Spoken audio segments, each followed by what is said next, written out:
Hello guys, I am Shubham from Shubha Tutorials. This video is about DNA replication in eukaryotes, specifically about termination. So before we start, subscribe to our channel and press the bell icon to get notified whenever new video is out. In the previous video, we saw the initiation and elongation of DNA replication in eukaryotes. This video, we will see how is the termination process of DNA replication in eukaryotes. So in eukaryotes, the most known problem is the end replication problem. End replication problem. So what is that problem? Let's see with the help of this diagram. See, first of all, DNA synthesis. This is a replication step. The fork is going in this direction, right? Second picture, the synthesis has been done completely. This is a leading strand.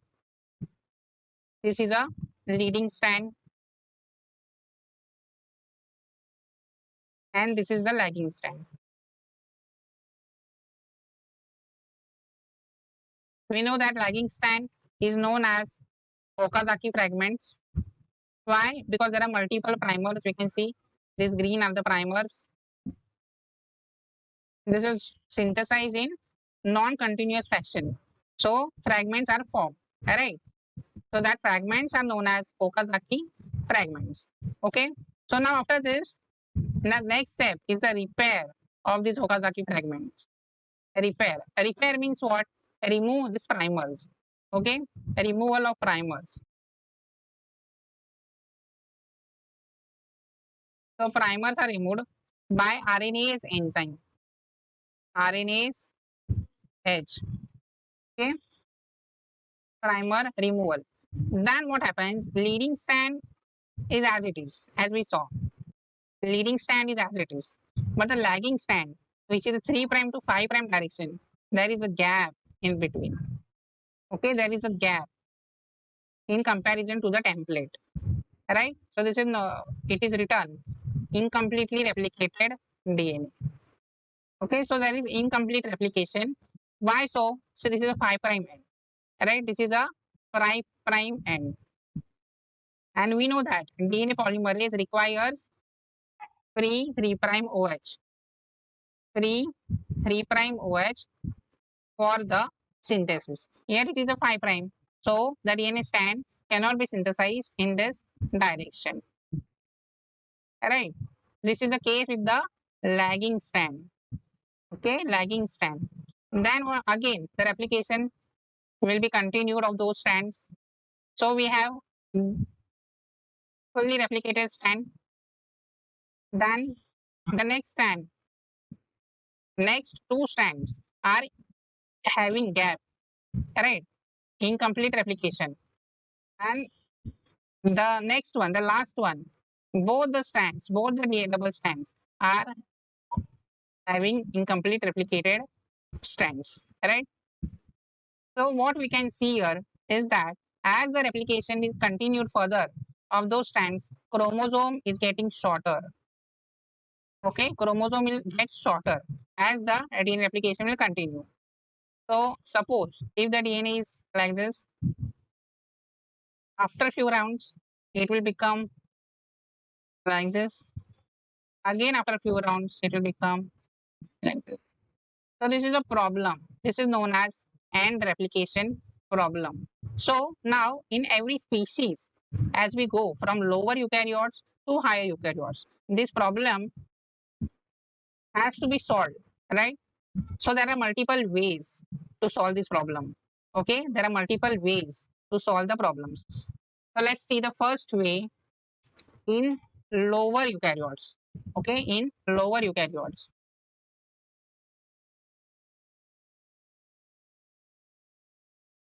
What is this method called protein priming? Protein priming. So this is a priming protein. What is this protein or what is this method? Basically, this is a protein. As we know, DNA polymerase requires 3' OH. Alright, 3' OH. So this priming protein provides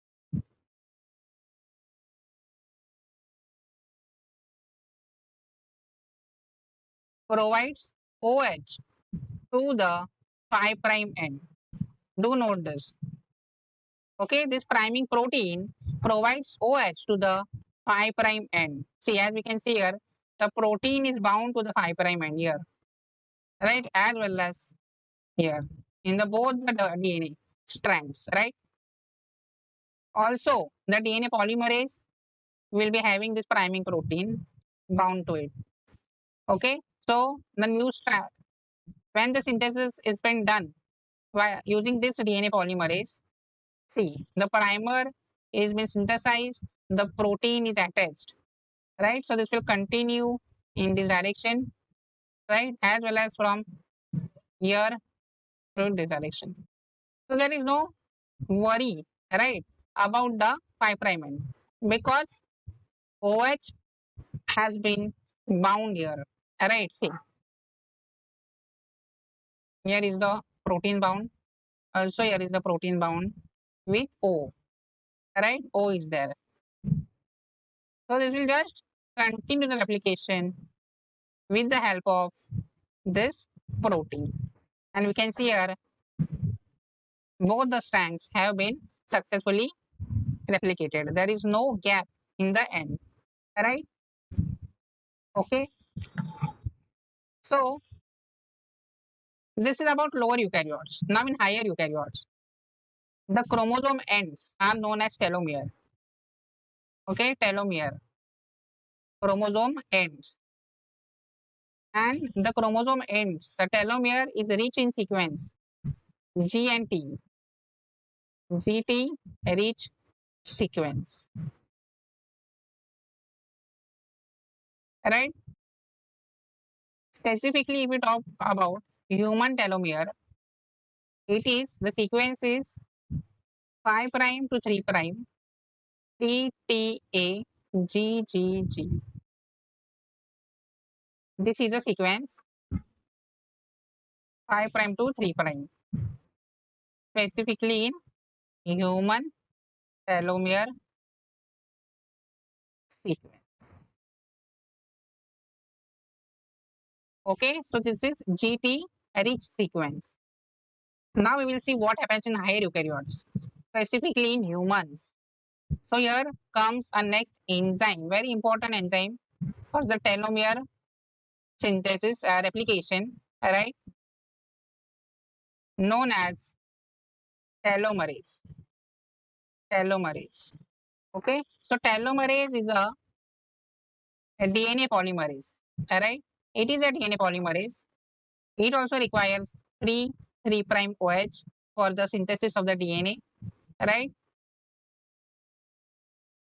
But it is what we can say. I will write here a DNA polymerase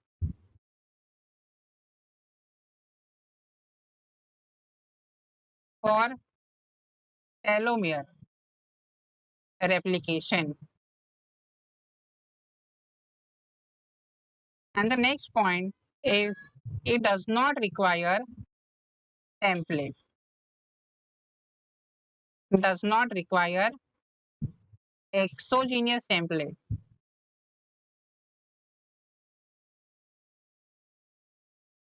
We have seen that DNA polymerase requires template, right? Each strand of DNA act as a template during the replication process. But speciality of this enzyme is that it does not require template. Why so? Because it is having its own template, okay? Own template, that is RNA component. Okay, RNA component is present inside it, which acts as a template. Alright, so we can see a coiling like structure, which is a RNA component. This is all here is a sequence also. This is the RNA. We can see here telomerase RNA. So this is a ribonucleoprotein. We have to remember this. This is a ribonucleoprotein. ribonucleoprotein. We can say ribozyme, right? Because it is having a RNA content as well as it is a protein acting as a protein and an enzyme basically. Enzyme is a protein, right? So ribonucleoprotein. So how the DNA synthesis is taking place? With the help of RNA, right? RNA is used for the synthesis of DNA. So there is a term known as reverse transcription. Reverse transcription. When the DNA is being synthesized from the RNA. Okay. Transcription is what? Synthesizing RNA from DNA. Basically mRNA, we know that. Right? So this process is known as transcription. Okay. So this is a reverse of this process. Reverse of transcription. Right. So this is known as reverse transcription. Okay. Transcription is DNA to RNA. And reverse transcription is RNA to DNA. Okay. So this is all about telomerase. Right. So we can say telomerase is a reverse transcriptase enzyme.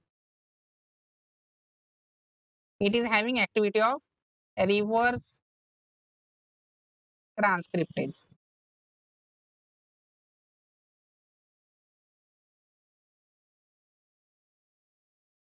Now let's see how does synthesis take place.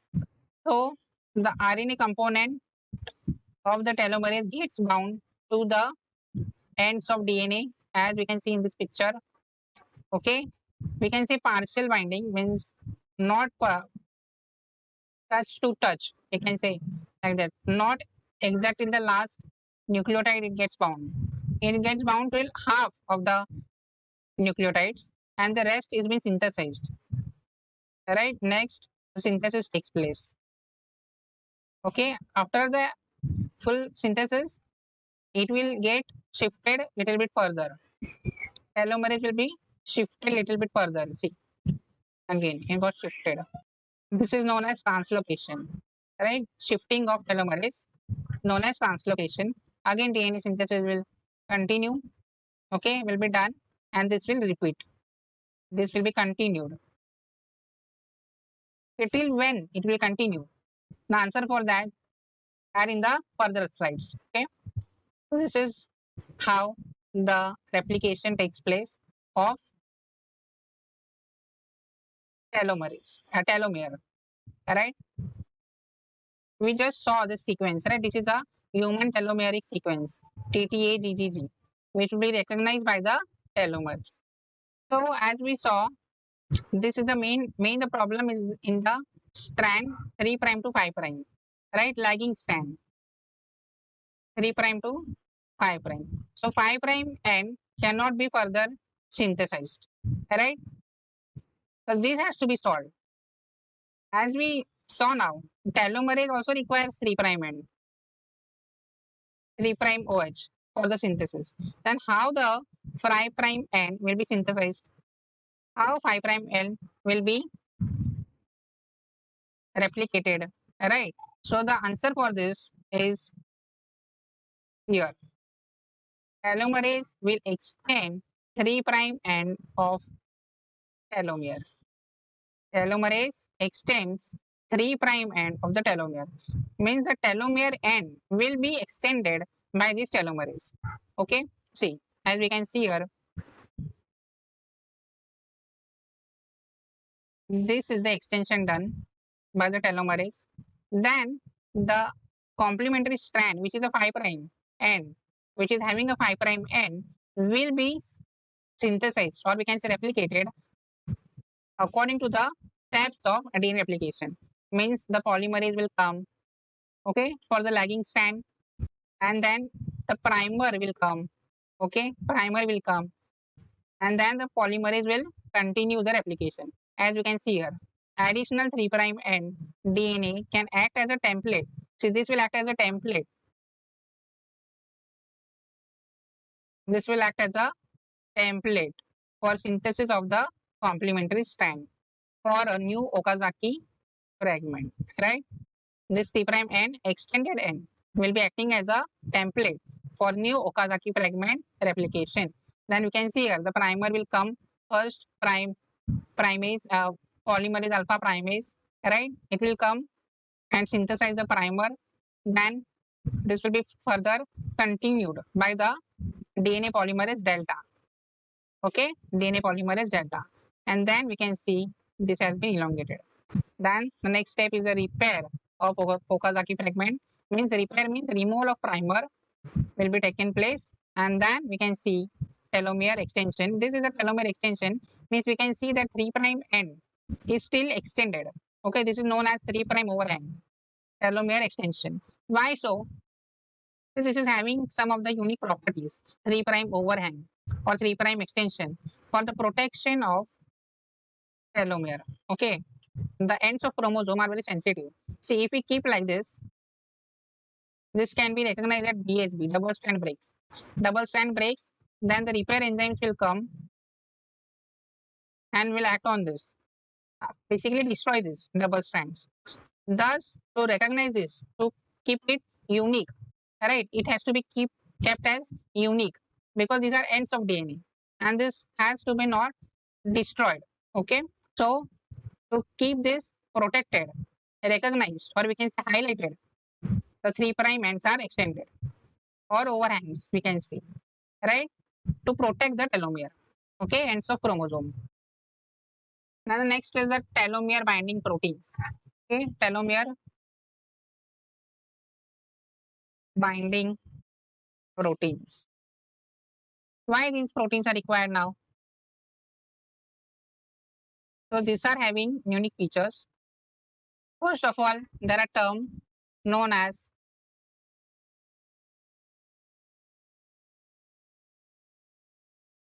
telomere, sorry, telomerase inhibitor, or we can say inhibition, and telomerase recruitment. These two are the important terms, telomerase recruitment and telomerase inhibition. So the proteins will be known as telomerase inhibitor, telomerase inhibitor, and this will be known as a recruiter. Okay, which will bring about telomerase recruitment. As we know, why telomerase is required? For the extension of ends, right? Replication of the ends. So if the telomerase inhibitor protein is there, means it will stop the extension, right? It will stop the replication, and telomerase recruitment or recruiter protein will extend or replicate the ends of chromosome. These are the two types of protein that we discuss in the telomere binding proteins. So the first A is about the yeast. This is about the yeast, and B is on humans. So we can see here RAP protein, which are bound to both the strands, RAP protein, and RIF 1 and 2 are indirectly bound through RAP1. Okay, they are bound to RAP1 and then interacting with the double strand DNA, right? So these are the proteins. So these proteins, RAP, RIF1, RIF2, are inhibitors. Okay, I will write here RAP1, RIF1 and 2. Right, these are inhibitors. Now the human counterparts. Again, RAP is there, RAP analog of humans. Then the other proteins are TRF1, TRF2. Okay, then TIN2, TPP1, and POT1. Okay, we can see POT1 is associated to TPP1 here, and it can also associate directly to the strand. Okay, so these are also negative. What we can say? These are for inhibition, telomerase inhibition. I will write here TIN2, TPP1, then POT1, then RAP1 in humans, H I will write, then TRF1 and 2, TRF2. So all these proteins are for inhibition. And CDC13, this is for recruitment of telomerase. Okay, CDC13 for telomerase recruitment. So what we can see here, these proteins are for the controlling the length, or we can say regulation of the length of telomere extension, right? So these proteins are the regulation for the length of telomere extension. So now let's see how this exactly works. See here, as the ends are being replicated with the help of telomerase, proteins come one by one and get associated to the ends of DNA, right? See, elongation is still continued. Okay, now the elongation continued so much, okay, then more proteins will come and get bound. See here, more proteins come and got bound. But we can see here, when these are just 3, the inhibition is weak. Okay, here we can see inhibition is weak. Inhibition is weak. As more and more proteins come, we can see inhibition gets stronger and stronger. So the telomerase gets dissociated from the DNA. As we can see here, telomerase has been dissociated from the DNA. So this is how the length, or we can say extension, replication of the telomere is controlled by the proteins. Okay, inhibitor proteins, telomerase inhibitor proteins. So here, T loop. Okay, in humans, we can see that the ends of chromosome, the telomere, is folded. Okay, folded, or we can say the 3' end, the extension gets hide under the loop. Okay, so this is loop formation. So loop formation, this is seen in humans of telomere. So what is this? The loop is known as T loop. Okay, this loop formation is also for the protection of the telomere. Okay, from telomerase. From telomerase. Why from telomerase? So that the ends, the 3' end or 5' end cannot be extended further. Okay, cannot be extended further. Also from repair enzymes, so that it does not recognize telomere as the double strand breaks, right? Okay, means we can say like that. See, suppose these are the DNA ends. Okay, see, this is a 5', this is a 3'. We want to extend this, so telomerase will do till here, and this is a 3' overhang, right? 3' overhang. Then this will be further coiled to form a T loop, right? It is having just a protective feature, right? So the telomerase work is to continue till here only. To stop the further replication by telomerase, the loop is formed. Okay, so that telomerase cannot bind to it and extend the ends, right?